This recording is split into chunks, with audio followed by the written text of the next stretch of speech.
There comes a moment when someone smiles at you, but you feel the weight of calculation behind their kindness. When a favor feels more like a leash. When what seems like love begins to smell like control. Most people ignore that feeling. They tell themselves it's paranoia, that people mean well. But manipulation rarely announces itself. It wears the face of morality, empathy, and even love. Philosophers from Nietzsche to Machiavelli understood this long before psychology gave it a name. They saw that behind every good act lies a hidden motive, a strategy, a hunger, or a fear. This is not a lesson in cynicism. It's a lesson in survival. Because in a world built on perception, those who cannot read intent are destined to be controlled by it. Today, we'll expose the philosophy of necessary evil, how people justify manipulation, how to recognize it instantly, and how to walk the thin line between wisdom and corruption. If this is your first time here, consider yourself fortunate.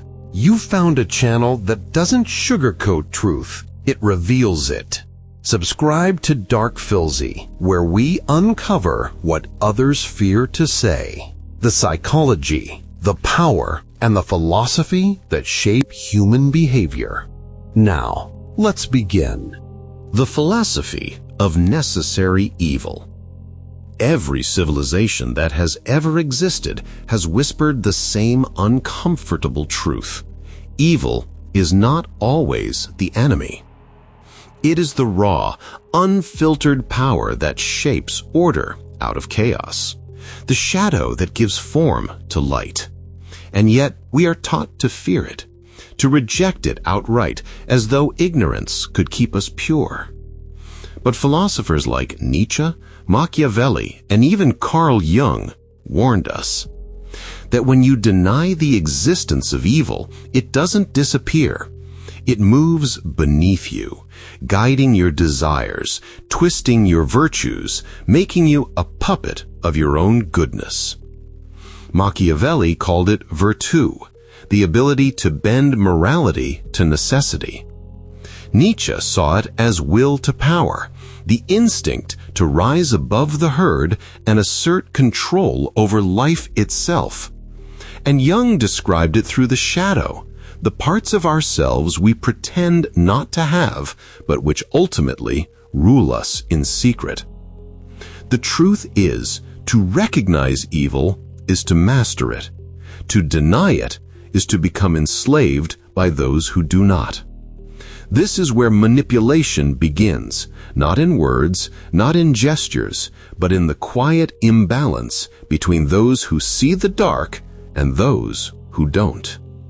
So, before you can ever detect manipulation in others, you must first confront the manipulation within yourself.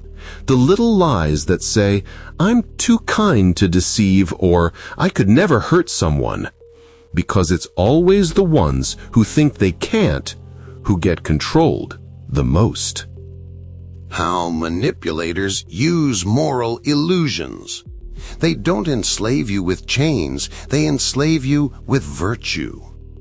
In every age, the most effective manipulators have never needed force. They only needed to convince you that their control was moral, that they were the good ones and you the one in need of correction. This is the first illusion, moral superiority as power. The moment someone convinces you that goodness belongs to them, that they are purer, kinder, more righteous, they have already begun to reshape your mind. You start second-guessing yourself, apologizing for existing, bending just to avoid seeming cold or selfish. It's not manipulation through dominance, it's manipulation through guilt. Nietzsche once said that morality was often the tool of the weak, not to protect the innocent, but to punish strength. Those who cannot rise, he said, learn to drag others down by calling their power evil. This is how emotional manipulators survive, by redefining goodness in their favor. They make your boundaries look cruel. They make your independence look arrogant. They make your truth look unkind. Soon, you begin policing yourself for their comfort. You stop speaking with conviction. You trade your instinct for their approval. And they smile because your silence feeds them. These are not monsters in the dark. They are the colleagues who weaponize empathy, the partners who guilt you for needing space, the kind souls who bleed you with their fragility. True evil no longer needs to raise its voice. It just needs to whisper, "If you were truly good, you'd give in." And you, afraid of being heartless, obey. That is how the moral illusion becomes a cage. The psychology of influence, the hidden game. Every manipulator understands one law. Humans crave to be understood more than to be free. They study you, not with affection, but with precision. Every smile, every hesitation, every word you choose becomes data. The best manipulators don't talk, they mirror. They reflect your beliefs, your fears, your dreams, until you stop seeing them and start seeing yourself.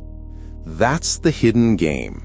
They become your echo, and when you meet your own reflection, you trust it completely. Carl Jung warned that the greatest danger lies in projecting your unconscious onto others, because what you love or hate in them is what you refuse to see in yourself. Manipulators understand this better than most psychologists ever could. They watch what triggers you. They watch what soothes you. They become both the storm and the calm. And once they know what part of your soul you hide from the world, they feed it until dependence grows. The truth is, they don't steal your power. You hand it to them, wrapped in admiration.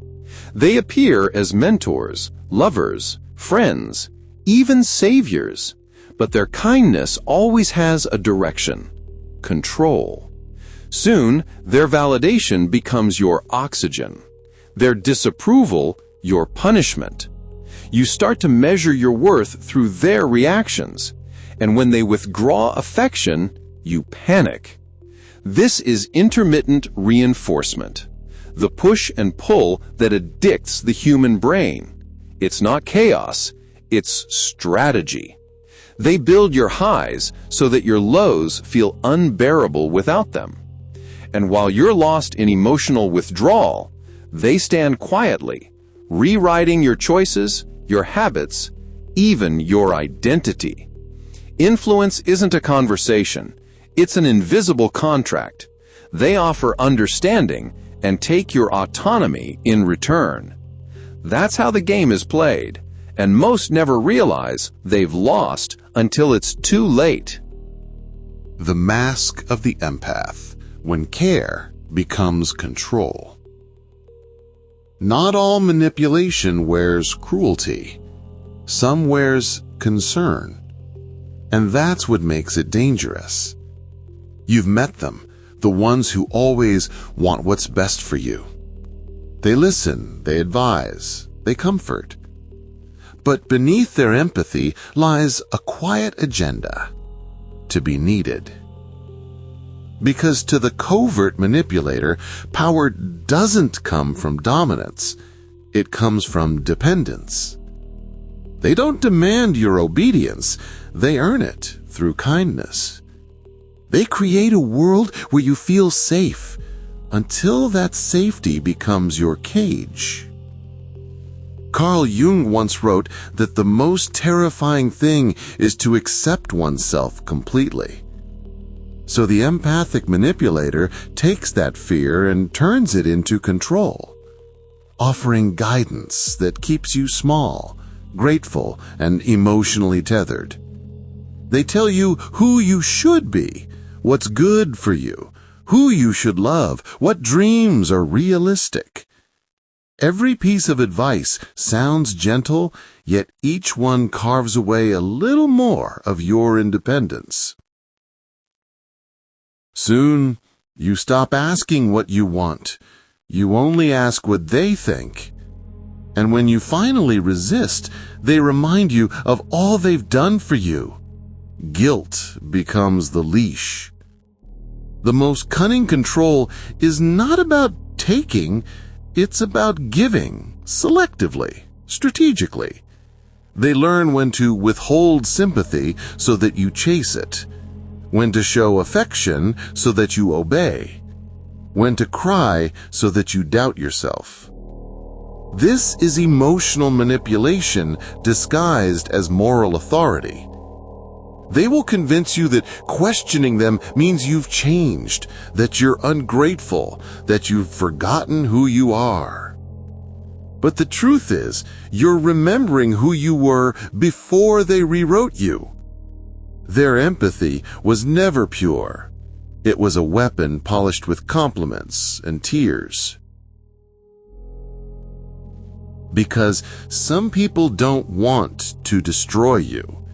They want to own the version of you that needs them. And in the name of care, they'll take everything. Your autonomy, your clarity, your fire, until only guilt remains. The logic of deception, the mind of the manipulator. To understand manipulation, you must first accept this. The manipulator doesn't lie because they're evil. They lie because truth doesn't serve them. Every manipulator lives by a private logic, a philosophy of survival where morality bends to convenience. They don't see deceit as betrayal. They see it as strategy. Nietzsche once wrote, "The most common lie is the one we tell ourselves." And that's where manipulation begins, not with others, but within. They convince themselves that they're helping you, protecting you, or simply balancing an unfair world. And in their mind, deception isn't cruelty, it's order. They believe that people can't handle raw truth, that others need the illusion to stay stable, to stay loyal, to stay predictable. So, they control perception like an artist controls light and shadow. Every word, every silence, every gesture calculated to make you feel rather than see. Because the manipulator understands one dark truth. You don't control people through truth, you control them through emotion. They study your needs, your insecurities, your contradictions. They learn what makes you feel guilty, what makes you feel special, what makes you feel seen. Then they shape reality around those needs until you stop noticing that it's not real. To them, morality is a costume, one they wear convincingly. And while the good man suffers from his conscience, the manipulator uses conscience as a tool. They'll say, "I did it for us," or "You made me do it." And behind those words lies their truest belief, that control is the highest form of connection. Because in their logic, truth doesn't unite, dependence does. They know when to flatter, when to retreat, when to confess just enough to look honest. Deception becomes an art, and you, the unwitting canvas. Their greatest illusion is not the story they tell, it's the trust they build. By the time you realize the truth, the web is already complete. And yet still, They'll look you in the eyes and swear they love you. Because in their world, they do. Love for them just means possession. How the manipulator tests you. The psychology of power games. The manipulator never takes control all at once. They test you, quietly, strategically, to see how much truth you'll tolerate before you break. It begins with something small, a delayed reply, a vague comment, a story that doesn't quite add up. They watch your reaction. Do you question it? Do you stay silent? Do you rationalize it for them? Every response becomes data. Because what they seek isn't love or validation, it's information. Information about what you fear to lose, what you crave to keep, and what you'll excuse when it comes from someone you trust. In Nietzsche's words, whoever fights monsters should see to it that he does not become one. But the manipulator reverses this. They become a small monster first, just to see if you'll notice. And when you don't, they grow bolder. They'll test your loyalty by withdrawing affection, your confidence by mocking your ambitions, your empathy by turning their pain into your responsibility. And if you stay, even once, you've given them the map of your boundaries. Every test you fail doesn't just teach them who you are. It teaches them how to own you. This is the cruel brilliance of psychological warfare. They don't conquer your body. They colonize your reactions. They can make you apologize when you've done nothing wrong. They can make you beg for peace while they sharpen the next silence. And they'll always appear just tender enough, just remorseful enough to reset your hope. It's not affection, it's calibration. They measure your forgiveness to calculate their freedom. And the deeper irony? You'll often believe they're the ones who are fragile, wounded souls you can heal. But in truth, they are diagnosing you. They are patient. They are deliberate. And when the game is complete, you won't remember the first test, only the weight of the last. Because every manipulator knows the surest way to enslave someone is to let them think they're choosing to stay. When empathy becomes a weapon. The dark side of compassion. Empathy is a gift, but in the wrong hands, it becomes a trap. Because those who feel deeply are the easiest to manipulate. Carl Jung warned that the meeting of two personalities is like the contact of two chemical substances. If there is any reaction, both are transformed. But manipulators understand this transformation differently. They don't want to connect, they want to consume. They learn to mirror empathy, to wear compassion like a mask. You'll see their tears, hear their trembling voice, and believe their pain is real. And sometimes it is. But what they seek is not understanding, it's leverage. They weaponize your kindness by making you believe that saving them means loving them. So, you bend your boundaries. You accept excuses. You start carrying burdens that were never yours. This is the darkest form of control, when the manipulator convinces you that cruelty is care and sacrifice is love. They play the victim with surgical precision. They'll confess their flaws just enough to look human, but never enough to change. And every time you comfort them, you reinforce their illusion that they deserve more empathy than accountability. They crave your forgiveness like an addict craves a fix, not to heal, but to continue.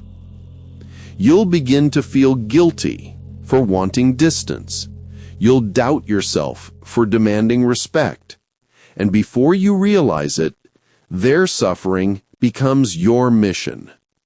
This is how empathy turns inward, into exhaustion, shame, and self-erasure. You start to apologize for feeling hurt. Nietzsche once said, "Beware that when fighting monsters, you yourself do not become a monster." But he could have added, "Beware that when healing others, you do not destroy yourself." Because manipulators thrive on this paradox. They know that your greatest strength, compassion, blinds you to their quiet cruelty. They don't need to break you by force. They only need you to care too much. And by the time you finally see the truth, you'll realize the cruel irony.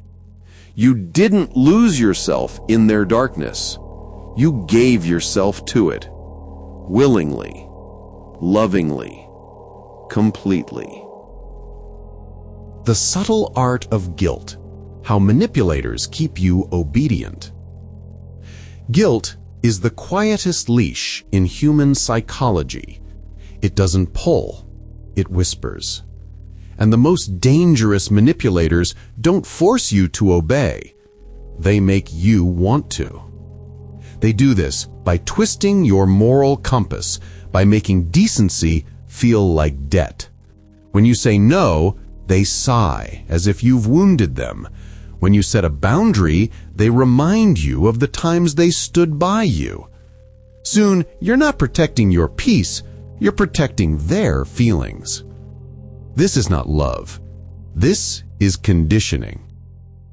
Carl Jung once wrote that people will do anything, no matter how absurd, to avoid facing their own souls. The manipulator takes advantage of that truth. They transfer their shame into you, piece by piece, until you carry the weight they refuse to bear. They rewrite the story. They become the misunderstood hero, and you become the selfish one for wanting space. Every argument ends with you apologizing for how they feel. And that's the brilliance of guilt as control. It turns your own morality against you. They'll remind you of your promises, your empathy, your words, using them as weapons. They'll say, "You used to care," or "You're not the same person anymore." And suddenly, defending yourself feels like betrayal. You begin to second-guess your instincts. Maybe you are too cold. Maybe you are overreacting. And in that confusion, they tighten the leash with kindness, with nostalgia, with guilt. It's not the anger that enslaves you, it's the guilt that does. Nietzsche said, "Guilt is the most dangerous disease of humanity." Because once you believe that your discomfort is cruelty, the manipulator never has to lift a finger again. You'll silence yourself to protect their comfort, and they'll call it peace. True freedom begins the moment you stop apologizing for saving yourself, when you realize that love without respect is just obedience in disguise. And when you break the guilt trap, you don't just reclaim your power, you reclaim your truth. The mirror effect. Why manipulators reflect your deepest wounds. Every manipulator knows one ancient secret. People don't fall for others. They fall for reflections of themselves. That's why the most effective form of manipulation doesn't start with control. It starts with recognition. They study you, your fears, your dreams, your tone when you talk about what hurts. Then they mirror it back to you with precision. They become your twin flame, your other half, your soulmate in disguise. When you speak, they finish your sentences. When you share pain, they share theirs, almost identical. It feels divine, magnetic, destined. But it's not destiny, it's design. What you're seeing is your own vulnerability reflected through a calculated lens. They borrow your language, your rhythm, your sensitivity. They build trust by appearing to understand you better than anyone ever could. It's the oldest con in the book. They make you see yourself in them, so you stop seeing them for who they are. You open your guard, and the real game begins. Your approval becomes their mirror too. They crave it, then punish you for withholding it. One day you're adored for your empathy, the next mocked for being too emotional. They flip your reflection to make you doubt your worth. In the mirror effect, everything is inverted. Your strength becomes arrogance, your kindness becomes weakness, your love becomes leverage. And by the time you realize it, you're too deep in the illusion, trying to fix the very person who crafted your confusion. The danger isn't only in being deceived, it's in becoming what you study, mistaking awareness for immunity. That's the danger of the mirror. When you stare too long, you start to reflect what you hate. The only way out is awareness, to see the pattern, not the performance. To recognize that true connection doesn't mimic, it reveals. A real mirror doesn't distort you to control you. It helps you see yourself more clearly. When you understand that difference, you stop falling for reflections and start seeing people for who they truly are. The seduction of victimhood. How weakness becomes power. In the theater of manipulation, not every villain looks powerful. Some wear the mask of fragility, soft voices, trembling hands, eyes that beg to be saved. They play the victim. And yet it's one of the most dominant roles a manipulator can perform. Because when you pity someone, you stop questioning them. You hand over your empathy, your protection, your time, and they feed on it. Michi once wrote that many people don't seek justice, but revenge disguised as justice. The same is true for false victims. They don't seek healing, they seek control through suffering. They weaponize guilt. Every act of kindness becomes a debt you owe. Every disagreement becomes an act of cruelty. And before you know it, you're apologizing for things you didn't even do. They'll say things like, "I guess I just care too much," or "People always leave me because I'm too honest." But look closer. These are not confessions, they're hooks, bait for your sympathy. The more you try to rescue them, the more they tighten the emotional noose. Victimhood, when used as a mask, is a form of dominance through helplessness. It makes you the villain in their story, and them the eternal innocent. You'll start walking on eggshells, afraid to trigger their next collapse. Nietzsche understood this dynamic deeply. He believed that some people cling to weakness because it grants them moral superiority. They can't compete in strength, so they manipulate through suffering. They drain others under the illusion of needing them. True strength doesn't scream for pity, it heals quietly. True weakness doesn't exploit, it accepts help with humility. So when you meet someone whose pain seems to pull you in, stop and observe. Are they seeking healing, or are they feeding on your attention? Compassion is noble, but blind compassion is self-destruction. And sometimes the most loving thing you can do is not to save them. Because in the end, those who weaponize their wounds can't be saved. They can only be exposed. The language of control.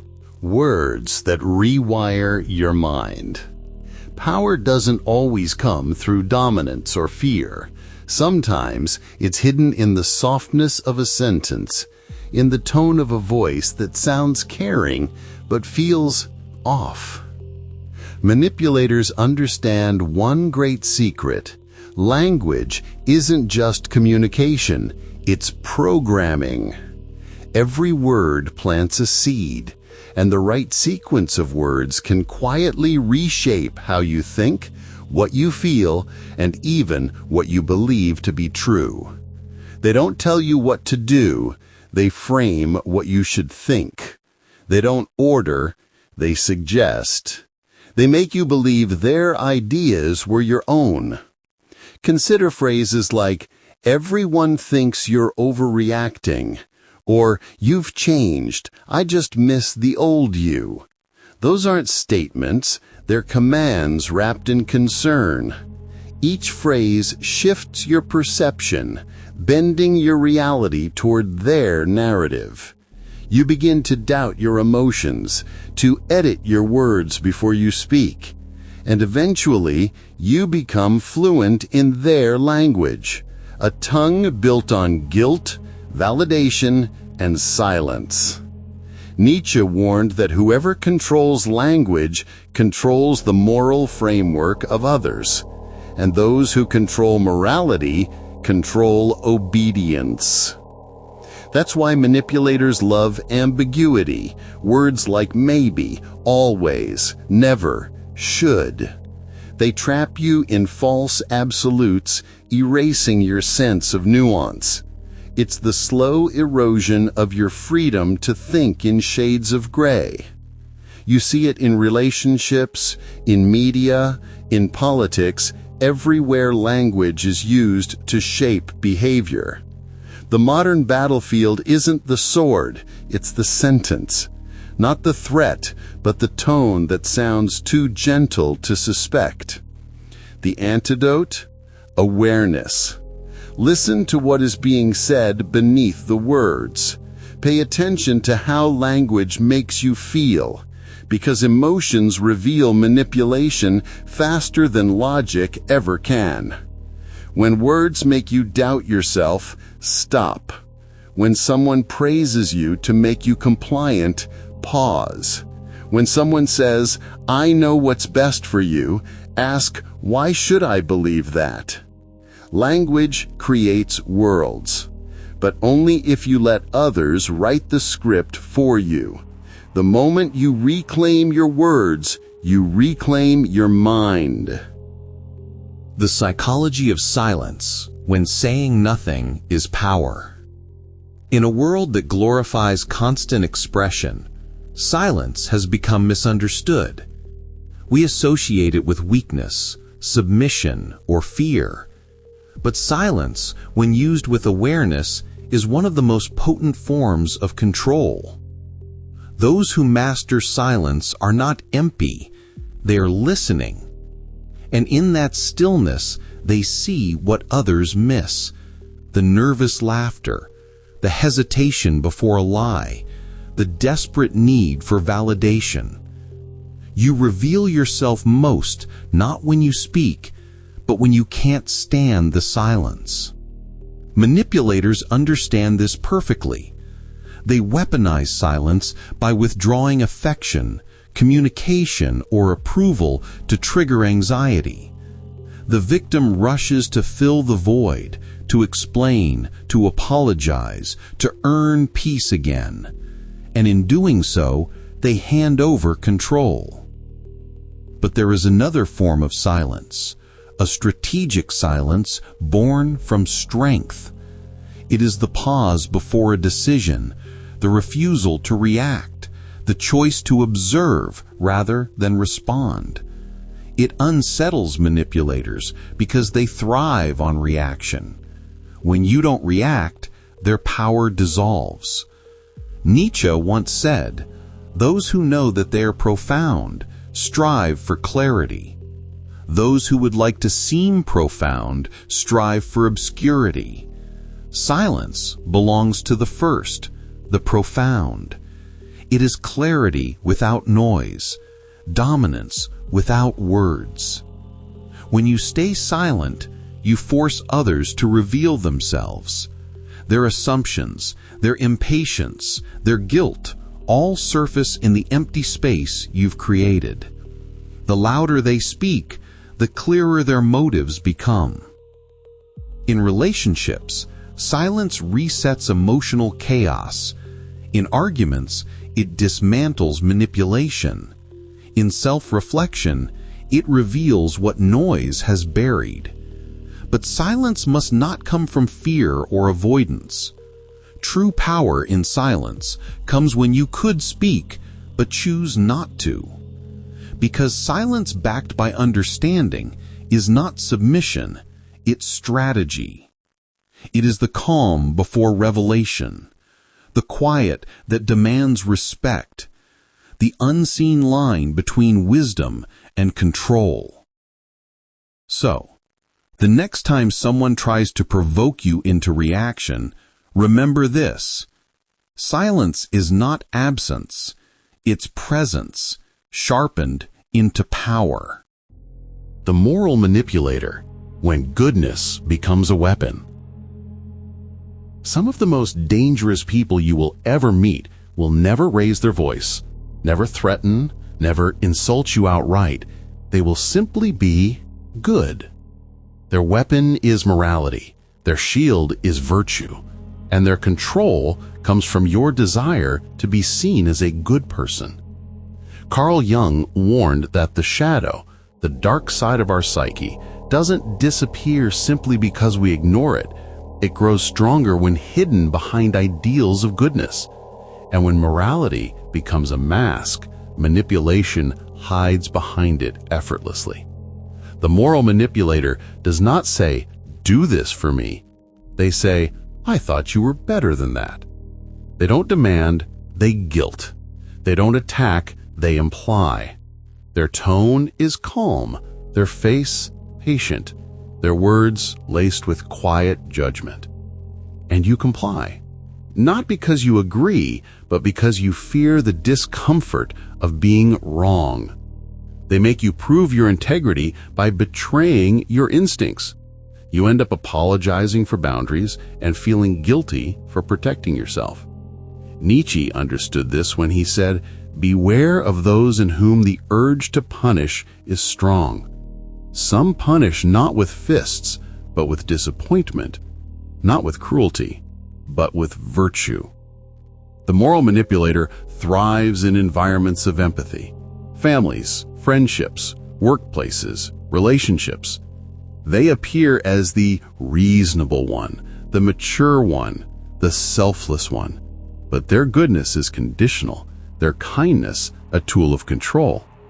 When you finally stand your ground, they will not argue, they will sigh. They will say, "I didn't expect that from you."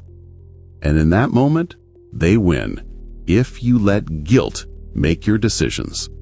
Real goodness does not demand submission. It respects individuality even when it disagrees. But false goodness demands compliance and calls it morality. The only way to defeat the moral manipulator is to separate being good from being controlled. You don't owe anyone your silence to prove your decency. You don't owe anyone obedience to prove your love. True morality isn't how you make others comfortable. It's how you remain authentic even when they weaponize your conscience. The philosophy of the cold mind. Emotion as a battlefield.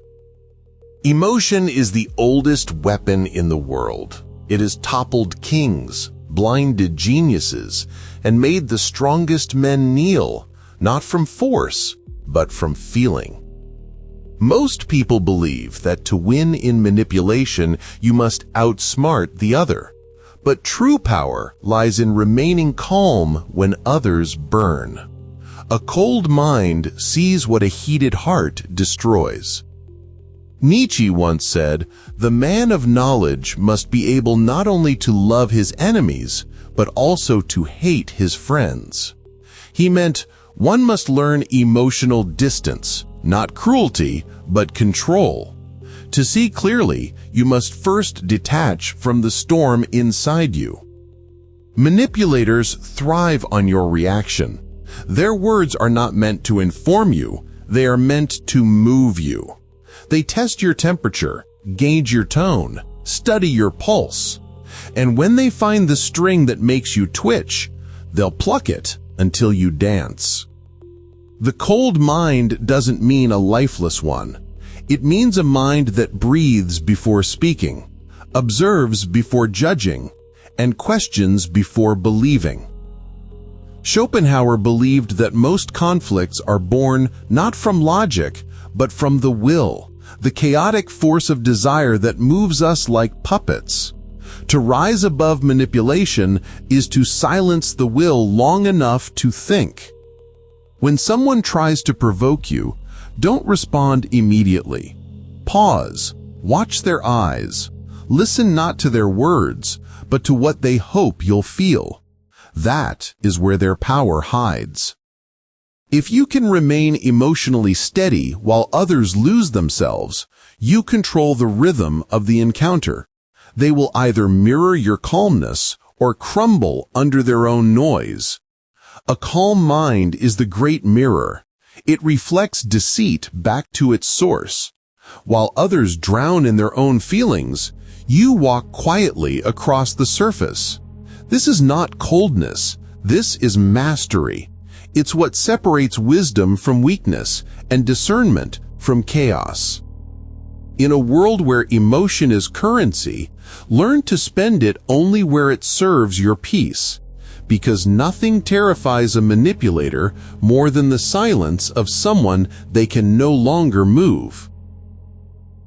The final mirror. Recognizing the manipulator within. The greatest illusion in studying manipulation is believing that you are always the victim. But in truth, every human being carries the same machinery inside. The ability to deceive, persuade, control. These are not foreign invaders. They are part of the human design. Carl Jung called it the shadow, the hidden self that acts beneath awareness, the voice that smiles while lying, the hand that helps while hoping for return. We project this darkness outward, naming it evil in others so we never have to face it within. But to master manipulation, one must first recognize the manipulator inside. Have you ever told half a truth to avoid conflict? Have you ever used kindness to win favor, or silence to gain the upper hand?